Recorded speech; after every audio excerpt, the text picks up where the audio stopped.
Hi, welcome to this community learning video about Google Classroom. In this video we'll be doing a deep dive into all the aspects of Google Classroom, from setting up your first class, inviting in students, and then things like setting work, marking, and all the little problems and hurdles you might run into with setting different types of work. So we'll talk about things like using Google Documents, Google Forms, and some of the problems you might run across. What we'll also do is, for us in community learning, we tend to get students to actually use their own personal Gmail addresses to access Google Classroom. That's typically because we've got very short courses. That changes a few things, and we'll try and point out those differences when we come to them. But this video will also apply to anybody using Google Classroom for any purposes. Right then, so on to the first thing, which is setting up a class. So as you can see here, I'm in Google Classroom,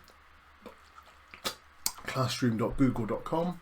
And I've signed in with my teacher account, and you can see I've got loads and loads of different classes here, some being set up temporarily, some other people's classrooms. And so what we're going to do is go up to the plus button on the right, top right, create or join a class. And as we're a tutor, we're going to create a class. So you get this dialog box that pops up. I'm going to call this test class, very imaginative. You're more than welcome to put in section, subject and room if that makes sense for you. It's the kind of thing which admin would guide you. For our purposes in community learning, each course tends to be attached to a single class running in a certain venue. We don't tend to need anything in section, subject or room. But if you want to put some more details in there, you can feel free. Normally it's a lot quicker than this, but we're still in the middle of lockdown at the moment, so Google seems to be suffering slightly. So, this is our front page of Google Classroom. A few things to note: we've got our tabs along the top, so this is how you access the various parts of this class. On the top left, we've got the name of the class, and we've got this little menu button, and the menu will actually quickly jump to other classrooms. It also actually jumps to the calendar, which is very useful for students in particular. They can see, if they've got multiple classes, they can see all the different pieces of work that are due to them on that calendar. We can also see archived classes if we want, so if we did accidentally delete a class, we can get to it there. And on the top right, we've got the settings tab.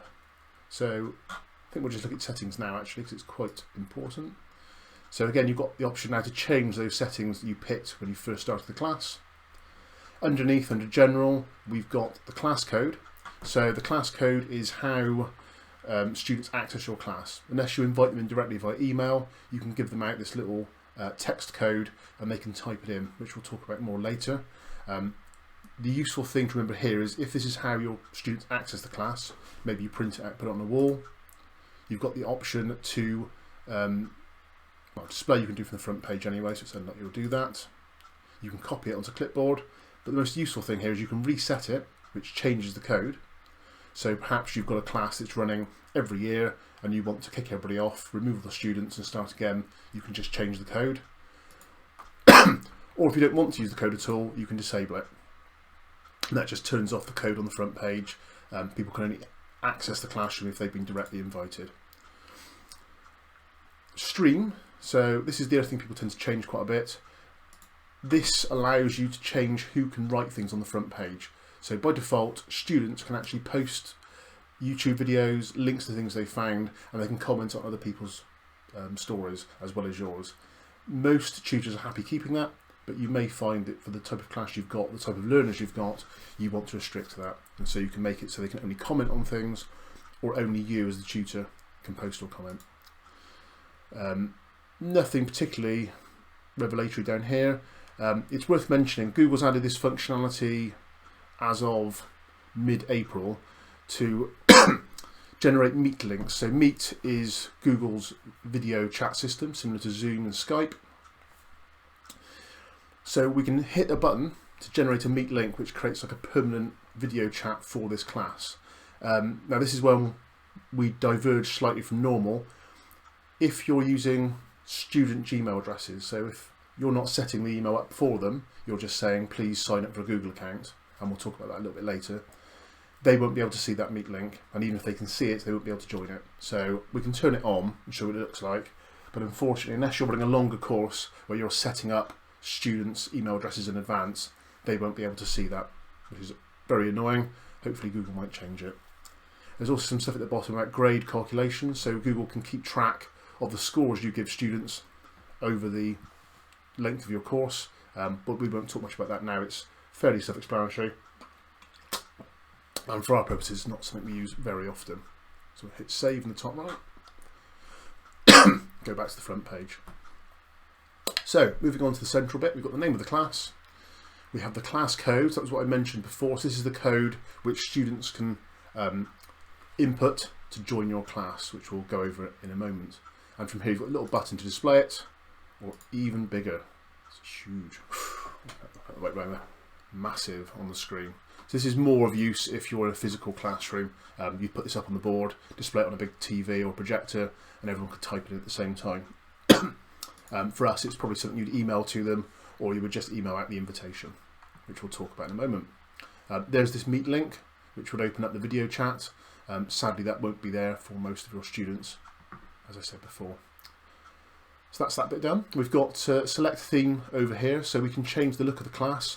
So Google Classroom will try and guess what type of class you've got from the name you give it. It sometimes gets it right, but it's not got a massive selection of pictures, and the pictures it has seem to change on a daily basis. No idea what's going on there. But you could pick a picture, and it will change the look of the class as well. Change the colour of some elements to match that picture. You can also upload a photo just with a file picker. Find a nice wide image, and you can upload your own photograph. So that's the banner section done. We now move on to this upcoming work section. This is mainly of use for the students, and so if they've got a piece of work due in the next few days, it will pop up a notification in there to say this piece of work is now due. So they can click on it and go straight to the piece of work. And we then have the option of typing something in to share with the class. So this is the type of place you would use things like announcements. Maybe you would say class cancelled on Thursday. You have to apologise for my typing skills, going to be terrible. I'm reaching around a microphone. All of these announcements and assignments you do default to the classroom you're in, so test class in this instance, and to all the students in the class. You can also select some of the other classes, and so you could make an announcement. If you were ill, you could just send it to all the classes at once and let them all know the same information. We can just post it onto the front page, and then students, a bit like Facebook, can type in comments, reply to that. Which brings me partly to the problem. I don't like this front page very much. It tends to get a bit cluttered. So everything you post, every time you put a piece of work up, or some students post, it does tend to get a bit bloggy and just a huge long list of things. So it does get a bit confusing for people. But the main thing is they have got this list of work, and they can go to classwork at any time and see what's due to them. I just find this a little bit messy. Right, so that's that whole front page done. That is all it's used for. We'll go on to people next, actually. So we'll jump over to people. So this lists the teachers in the class. You're more than welcome to have more than one teacher. For our purposes, what we actually do is we would like a development worker or another tutor or admin to be added as a teacher, and that allows us to notify students if you're ill, and also just carry on the work. Under students, obviously we've got no students at the moment. As it says here, invite them or give them the class code 3MFEPOJ. So what I'm going to do is I'm going to show you both of those things. I'm going to invite an imaginatively named test students. So I'm going to put in multiple test students, so I can, as many as I wanted. Hit invite. That'll send out an email to the account associated to that. Obviously I could just copy and paste in an email if I know it, and just send it out, and we get this come up a great little grey box that they've been invited. So if I open up the test students Google Classroom, reload, and you'll see that they've now got an invitation to join my class. They can just hit join and they'd be in. Equally, they can hit the button up here, so they're not with a personal Gmail account. You've got the option of joining classes or creating classes. if you're part of what's called G Suite for Education, which our accounts are, they've only got the option to join if they're a student. Unless they've been marked as a tutor, they can only join classes. Otherwise it would pop up again and ask them which one they are. And I can go over here, I can copy my code and go back to the student. So they've been emailed this code. They can join the class that way. So 2 different ways that they can get into the class, and then there they go, that's the student version. As you can see, they have got the Meet link here, but that's because this particular student is part of our domain. But in most instances, if this was a personal account, ending in just a normal Gmail account, a Yahoo account, Hotmail account, they wouldn't see that link, unfortunately. May change. And you can see on the front now, I can see class cancelled on Thursday, and I can write a comment on there and post it. And then as the tutor, I'll get a notification of that. And all my devices just popped up around the room telling me a student's emailed me. So I've got a little class comment on there. As a tutor, I've got the option of I can reply to them. I've also got the option to mute them if I think they're being a bit bullshit, or I can delete that comment. So if I think it's something slightly inappropriate, I can just hit delete and remove that from the list. So that is the people tab. There's also, you can do some actions on a whole group of people, email, remove, mute, that kind of thing. So we're going to move over now to classwork, which is the bulk of Google Classroom as a topic. So I'm going to just stop there and restart the video. What I'm going to do is invite a few more people in and accept the class so you can see what that looks like. Okay, so we're on to creating assignments for students. Just running through the top of the classwork page quickly. We've got Meet, Calendar and Drive up here. They're just links to those 3 Google products. So they'll take you to your Google Calendar, your Classroom Drive folder, drive.google.com, or the Meet, if that's something you want to be using because you've got all your students on a set emails that you've created. Otherwise you can just ignore those. Right, so the Create button is where all the magic in Google Classroom happens. So hit the Create button and we've got a bunch of options. So we'll start from the bottom, we'll get to the interesting stuff last. So, topic allows you to create multiple topics for your class. So you might want to split your class into weeks, so people can tell what elements they're supposed to do in certain weeks. Equally, you might want to do it by topic, so you might have spelling for an English class. And you can have as many of these as you want, and you can just assign pieces of work into them. Reuse post, as you imagine, it reuses an existing post or topic you've already done. Materials. So materials is a piece of documentary evidence or work or something you want to hand out to your students, but it's not something which you expect them to actually complete. So it might be things like sort of classroom conduct, so the kind of the classroom ground rules you want to hand out. It might be things like your learner information pack, safeguarding procedure, safe use of ICT, that kind of thing, risk assessments. So that's a very good use for it. You could also set it as kind of additional pieces of work, like extension activities.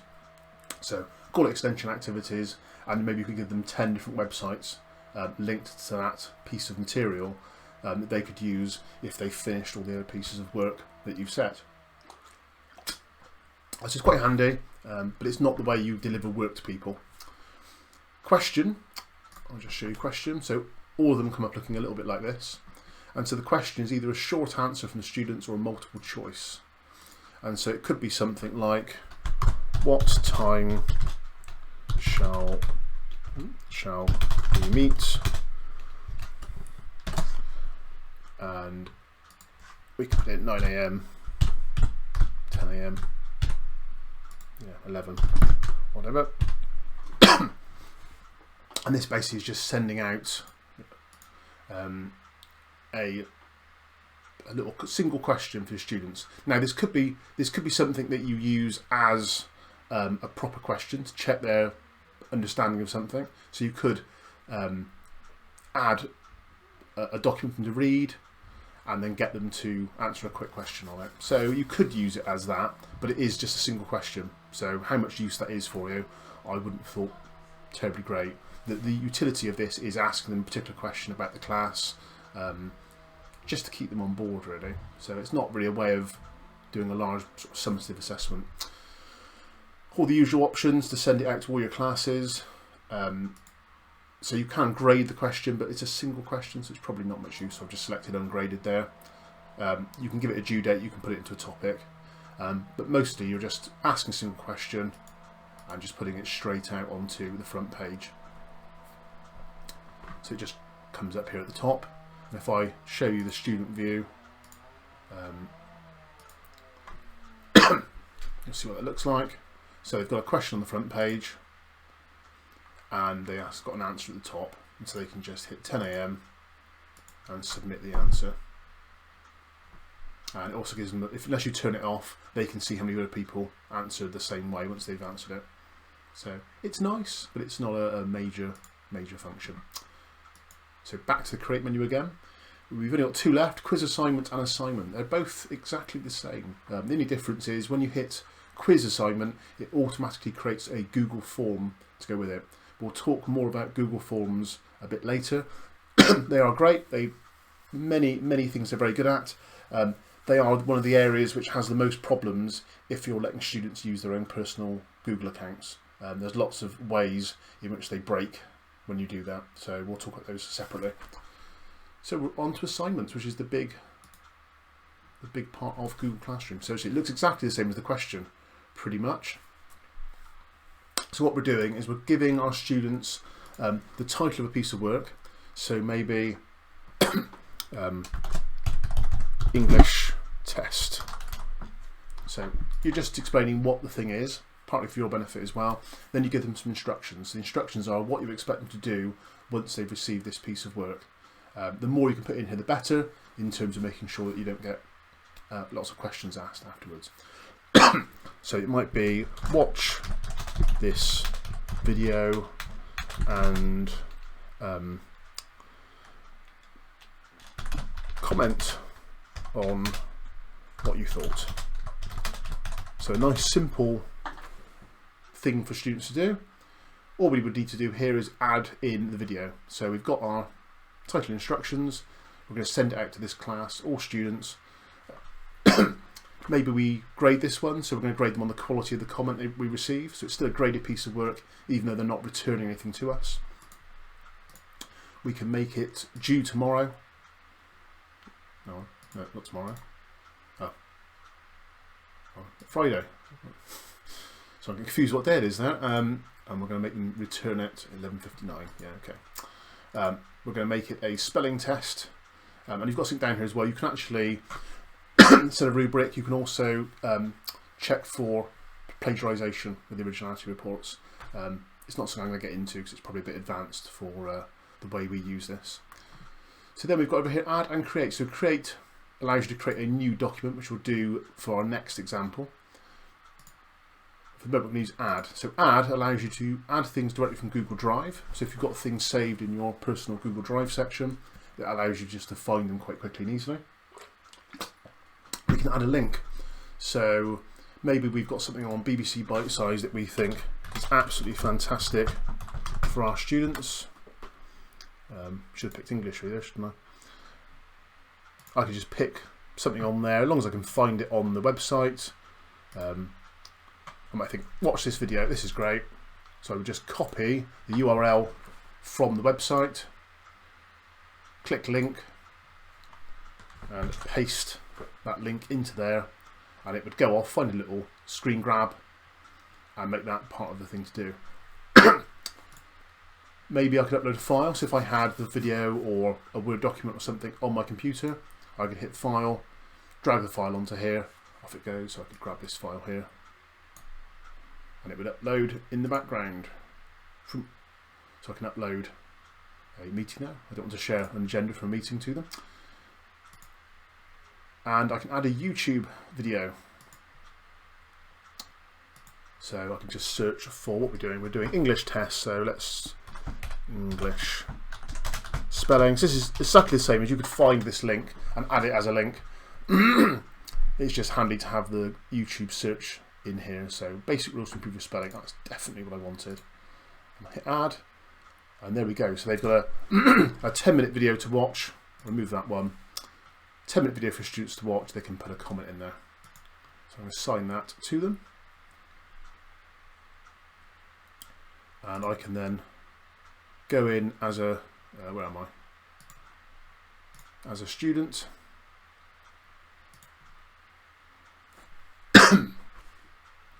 And they'll see due tomorrow, they've got an English test to do. Click the button.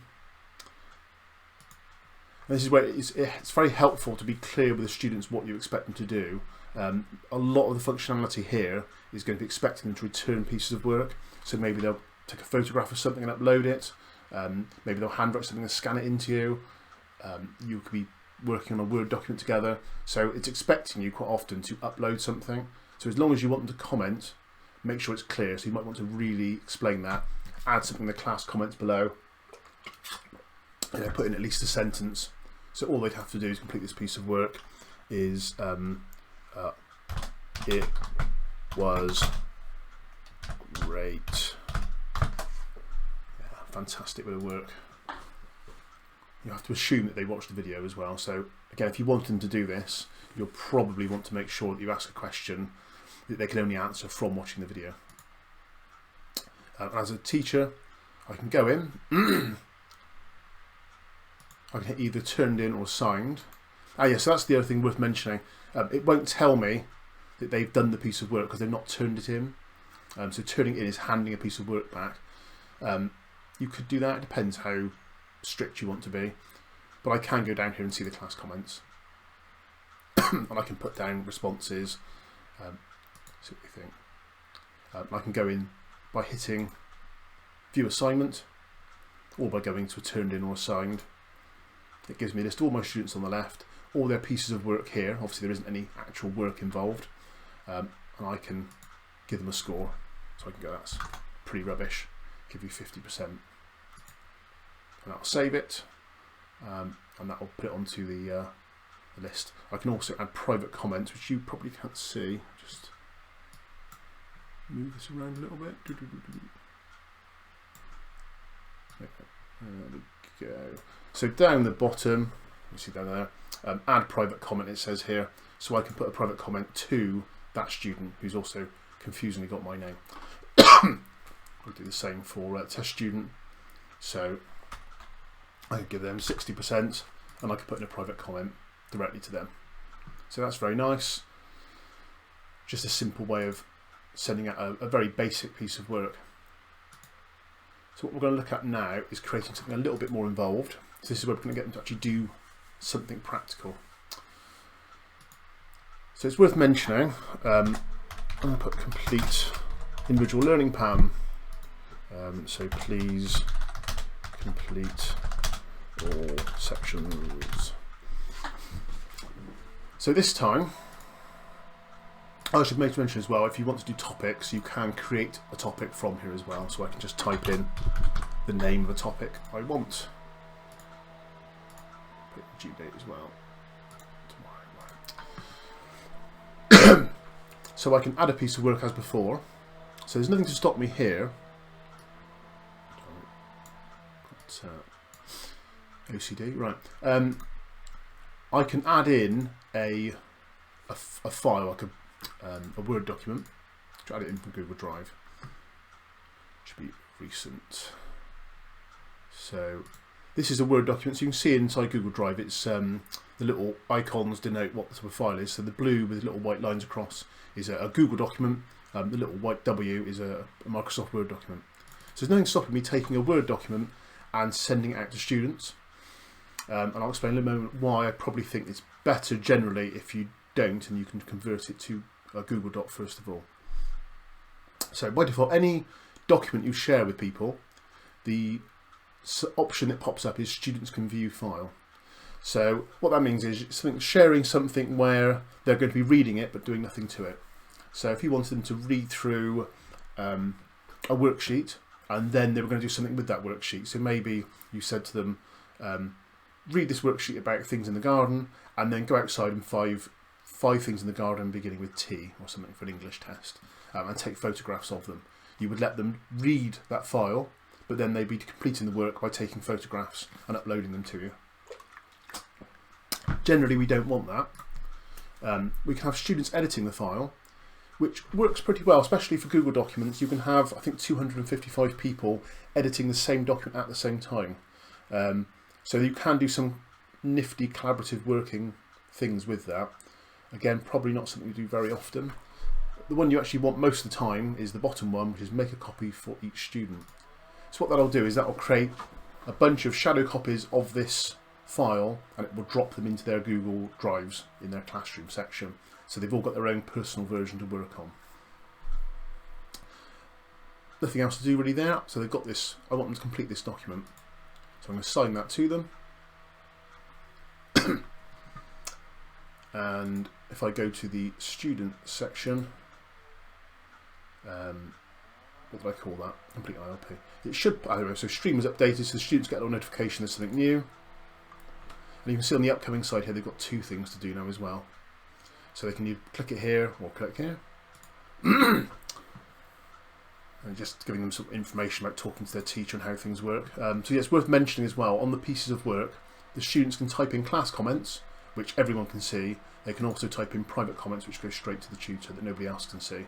So this is a good chance for them to collaborate, but also if they're panicking, they can just speak directly to you.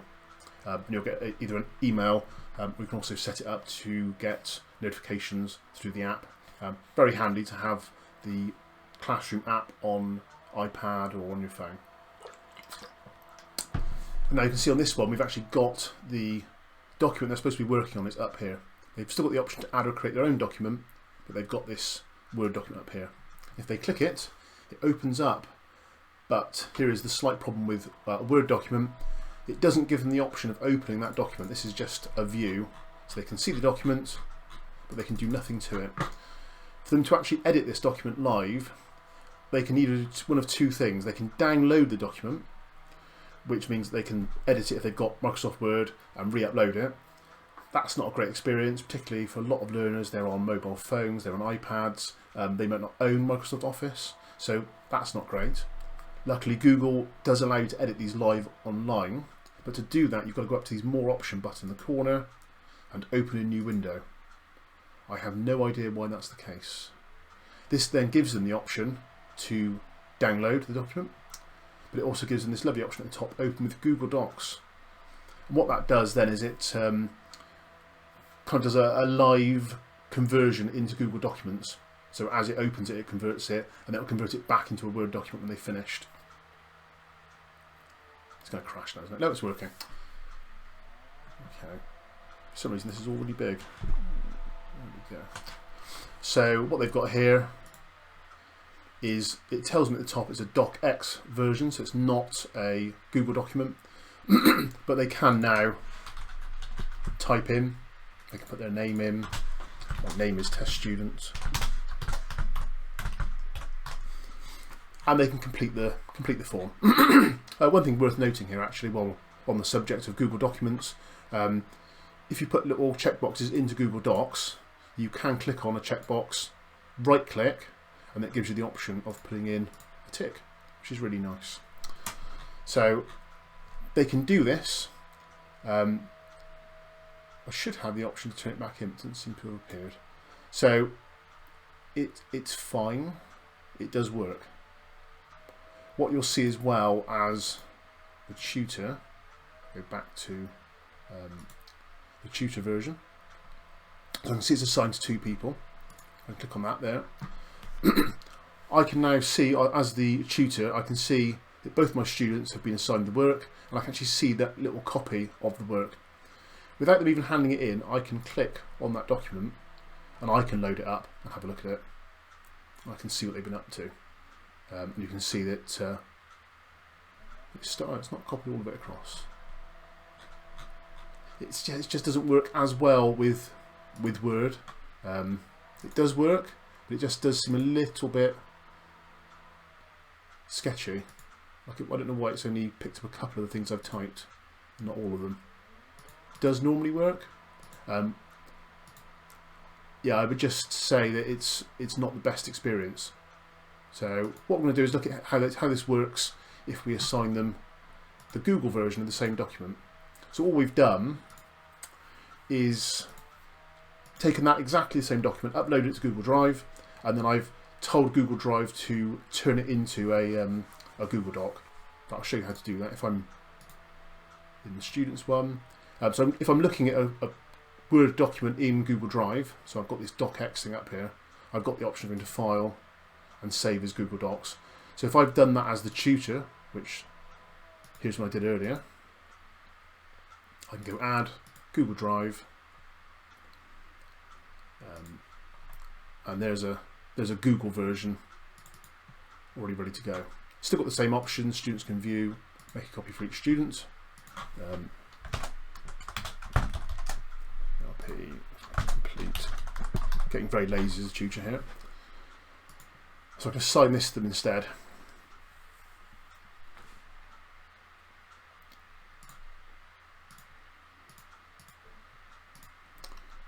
So I've got a new assignment. Give it a moment to load in. And so now they've got a Google Docs up here instead. So when they click this, it goes straight into the document. And this is just much easier for them to use. You know, they don't need to have any special software. If they've got a laptop, bang, they're straight in. All the software for iPads and Android devices is all free for doing Google editing. It can be fiddly doing this on a mobile phone, but it is perfectly possible to actually edit big documents like this on a mobile phone. It's not great. Well, I wouldn't ask them to write War and Peace, but it is possible. And so straight away you can see they've got a much easier experience. They can start typing things in live, and the turn-in button has magically appeared. So this means there's just an easier way from here. I can hit turn in and send this document straight back to my tutor.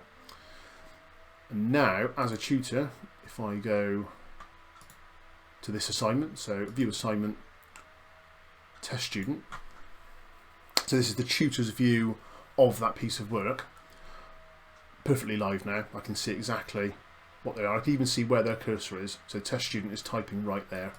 And if I carry on typing, it will appear almost in real time. And also you'll notice as a student I can see that my tutor's looking at my piece of work. Now the purpose of this isn't really to sort of spy on your students as they're working.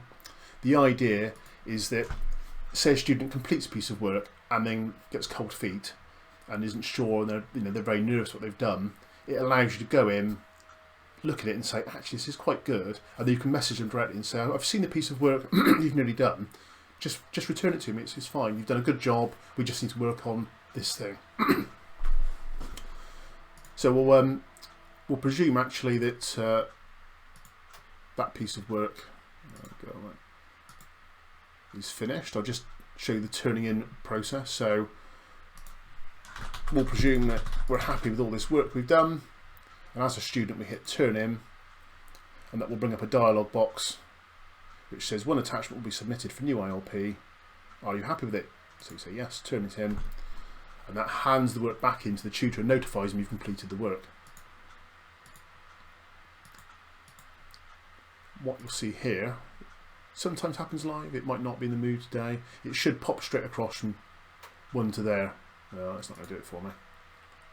Never does it on video streams. So there we go, one turned in. So I can see that this student's still lagging behind, this student's completed their work on time. And I can then click on the turned in piece of work. See, this one's assigned, this one's turned in. I can click on it, and I can see the work they've done, so I can see all the lovely nonsense they've typed in. I can comment, so I've got a comment bank here. I can save a bunch of comments if I'm saying the same thing all the time, which is very handy. So say you're always having to give people reminders about spelling and grammar, you can add some in that you can use all the time. And you can just click anywhere you want, add a comment and say, this needs changing. And so they get this, and they get to resolve the comments. They can go down and respond to those things directly. Got private comments as well, so when you hand the work back in, you can say, excellent. And I'll give them a score. So this is fantastic. We're going to give them 98%. Post it on there. And we return the piece of work. So we're saying, student will be notified and they get the grade. So we're going to release the grade to them, turn the work back. So it's a nice little simple loop. Very few button clicks for either of you. And if I reload my assignment page, I can see that I've marked this now. So they've gone from being returned to being graded. And I can see my little personal comment as well. It's very handy. And so we've now created another column of graded work. And you can go up to grades now, the only other section at the top we hadn't talked about. And you can see that it's creating a grade book of all the pieces of work. So all the students down this side, a class average at the top, and all the pieces of work running along the top. So that's a nice little handy extra thing just to see how your class is getting on. As a student, you'll see now they've got their score in, and they can see the work's been graded, and they can see the private comment from the tutor. So it's a really nice system. It does work using anything. You can send Word documents, PDF files, you can send pictures for them to do, but if you want them to write in anything of note, I would say it's always much easier to do a Google document, a Google Excel sheet, Google Sheets is just a lot easier. I'll just quickly show you actually you can do as a piece of classwork, you can use the create button. So if you just want to work on a blank sheet, you could just hit create. So docs is Word, slides is PowerPoint, sheets is Excel, drawings is terrible, and forms is slightly problematic. We'll talk about that towards the end of this video. So if I want to do just a blank document to type into, I could just type docs and it will open up the document for me, and I can just say responses to video. So maybe you want them to watch a video and let you know what they felt about it. Was it biased? You could give them some tips in here. Once you've typed something into a Google document, if you go up to the title up here, as soon as you click on it, it will grab the first thing you've typed. So that just makes it a bit easier. Google Documents as well save constantly. So every time you make a change, it will come up here saying saving, then all changes saved. So I literally don't need to do anything at all to this now. That's a blank document ready to go. I can go back into my class. The name won't update yet, but that is the same file. And so I can still do the same thing, make a copy for each student, send it out, and they get that document to work on. So there we go. We're going to move on to some of the student experience and Google Forms in a second. Right, how do we get our learners into the system? So we have mentioned it. The way the system is designed to work is to have all of your learners having the same domain, so the same thing after the @ symbol as you as a tutor. We do have some tutors who are doing that, but that requires a little bit of extra setup. So normally for very short classes where the learner's only expected to be on the course for a matter of a few weeks, we generally suggest that they just use their existing Google account or create one. Lots of people do have Google accounts. They've got Android devices nowadays, so a Samsung device, Huawei device. They don't often know their email address and password for that though, so it's lucky it's quite easy to create one, which we'll just talk about now.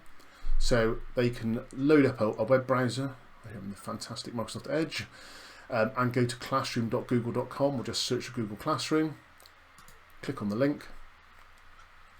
If they're not already signed in with something, it will come up with please sign into Google.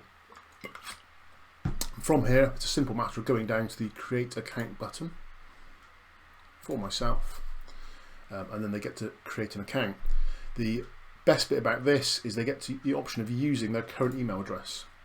So they hit that button, and instead of creating something at Gmail, they can just type in their @Yahoo address, first name, last name, put in a password, and what this does, it creates a Google account. But all your emails will automatically go over, your notifications will go over to that existing email account, which is very, very handy. And that's it. All they've done is created an account where they've still got to remember a new password, but at least they haven't got to remember a whole other username, and they haven't got to keep logging in to check things. So that is very handy. So the last thing I'm going to talk about is Google Forms. So one of the things you can get your learners to do is work on a Google form. It's a long account. So Google Forms are an online quiz sort of stroke evaluation form tool. Lots of different things you can do with them. What we're going to do is I'm in Google Drive, so drive.google.com is the the backbone that runs all of Classroom. So in fact, Classroom is almost like a view into all the different documents and things you've got in Google Drive. Something similar to like Box, Microsoft OneDrive. It's just a storage system online. So I can right click on there, I can create a document. One of the things I can do is I can create a Google form. So I'm just going to create a Google form. And you could do this from inside Classroom as well. If you do it from inside Classroom using that quiz assignment, the only difference will be when you go to this page, there's a settings bar up here. And on the quizzes tab, it will automatically make it a quiz. That's all it does basically. It opens one of these up and it creates a quiz version. What that means is it turns on the ability to score questions. And you've got some options in terms of when they'll see the answers. Using Google Forms is quite a long video already, so I'm not going to get too into how it works. It's very, very easy. I'll just have a little play with it. All you're doing is you're adding in sections or videos and images, adding in questions. As you type in a question, Google will try and work out what the answer could be. So like here I typed in what is your name and it's changed it to being a short answer. It does little things like that to try and speed it up. You can make questions required and you can have in you know, what is the capital of the UK? So multiple choice, and I can type in Madrid. And just keep going as many as I want. I can add in little pictures of these things, and I'll just move myself out of the way for it. Ooh, I've lost the background. Okay, I'll just do this the hard way. No, that's me. Ooh, magic. I can add an answer key. So press the button, and I can tell it that London is indeed the capital city of the UK, and I can click how many points that's worth to the learners. Hit done, and that's that question finished.